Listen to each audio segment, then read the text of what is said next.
Une petite question sur le poker, monsieur Chavanaz. On a observé à La Réunion en particulier que depuis quelques années, le poker qui était quasiment inexistant s'est beaucoup développé et a créé finalement non pas des jeux d'argent avec des sommes très importantes, mais des sortes de tournois très comparables à ceux du bridge, avec un enjeu relativement modique, avec des prix en nature, très loin de faire des millions de dollars, et avec une clientèle de personnes, enfin avec des joueurs qui sont beaucoup plus jeunes, avec il faut dire quand même, ça change un peu des gens qu'on voit dans les tournois de bridge. Alors est-ce que vous pensez pas qu'il y aurait une association, une proposition, essayer de profiter l'un de l'autre, une association avec le poker? Qu'est-ce que vous en pensez? Alors, pour moi, il y a quelque chose qui est formidable avec le poker. C'est que c'est un jeu de cartes. Nous avons eu du mal depuis 20 ans à recruter des jeunes parce qu'ils étaient partis vers les jeux vidéo, l'Internet. Et là, ils avaient complètement abandonné le monde des cartes et ils ne savaient même plus ce que c'était qu'un as de trèfle ou un roi de pique. Maintenant, avec le poker, ils connaissent les cartes. Pourquoi joue-t-il au poker? Parce que c'est beaucoup plus facile à apprendre. Le poker, on peut jouer en 5 minutes, même si au final on joue très mal.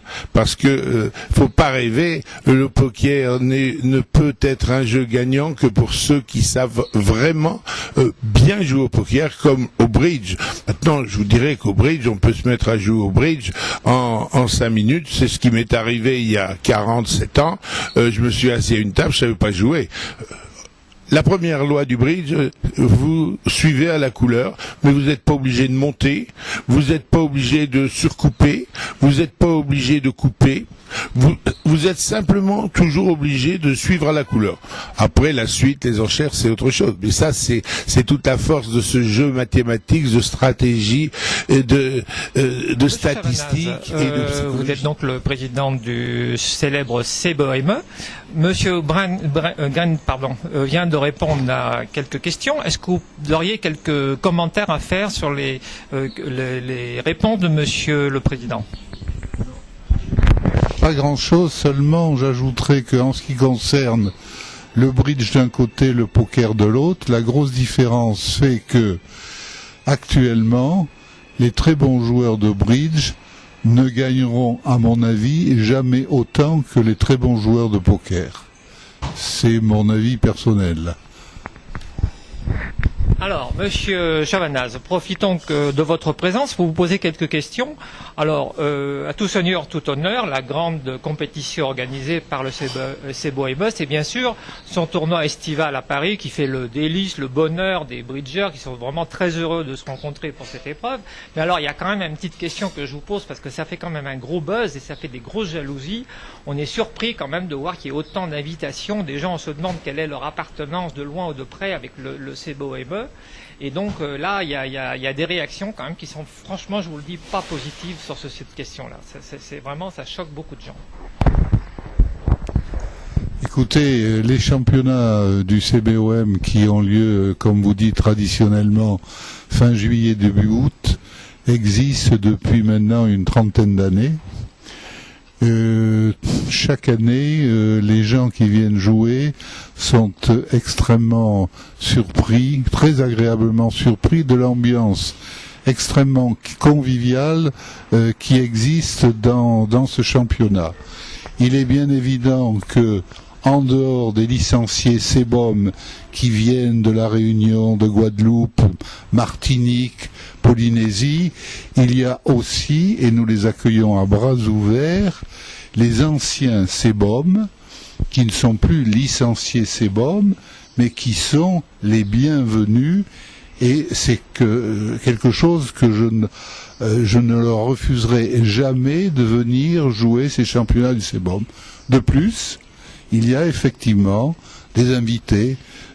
C'est, je crois, un petit peu difficile ou très difficile de, par exemple, refuser quand un membre du bureau exécutif de la FFB me demande s'il peut venir jouer, de lui dire ah non, alors que nous sommes très gracieusement et très très gentiment accommodé dans les locaux FFB pour ces compétitions qui, n'oublions pas, durent 8 jours.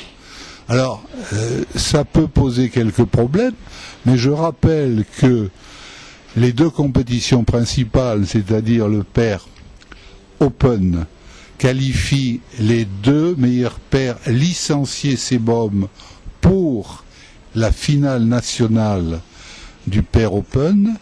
Le pair mix qualifie la meilleure paire classée pour la finale nationale du mix. Et en ce qui concerne le 4, la meilleure équipe classée dans ce championnat est elle aussi qualifiée pour la D4 de la saison qui démarre. Alors revenons à des problèmes qui est très difficile à résoudre à La Réunion, c'est le problème du calendrier. Parce qu'on observe une multiplication des compétitions. Alors c'est vrai que les bridgers à La Réunion sont très favorisés parce qu'ils ont la possibilité de participer aux rencontres internationales, mais alors ça crée des problèmes de calendrier absolument insurmontables parce que il y a les sélections, il y a les compétitions du district, et alors pendant ce temps-là, les clubs râlent, disons, on peut dire les choses telles qu'elles sont, parce qu'ils voient que les joueurs ne viennent plus dans les clubs. Si les joueurs ne viennent plus dans les clubs périclitent, et s'il n'y a pas l'amorce, la pompe qui s'amorce, il n'y a plus de joueurs qui font les compétitions. Alors qu'est-ce que vous auriez comme solution, puisque le nombre de bridgers en même temps stagne? Comment résoudre ce casse-tête? Alors, ce que je peux dire là-dessus, c'est que c'est au district d'arranger son programme pour la saison pour essayer de satisfaire un peu tout le monde. Vous savez ou vous ne savez pas que la FFB, au niveau des compétitions fédérales, a pas mal de problèmes pour organiser un calendrier qui tienne la route. Il y a eu des problèmes avec les compétitions féminines, les dames qui veulent pas jouer pendant la semaine, etc., etc.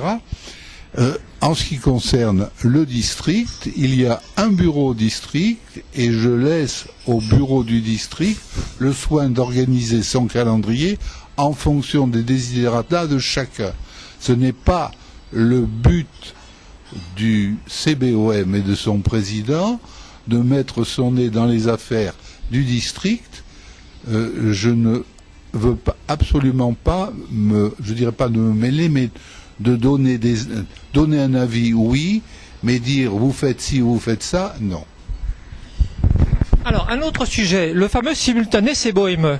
Alors, d'après ce qu'on peut regarder sur le site de CBOM, je vous dis franchement,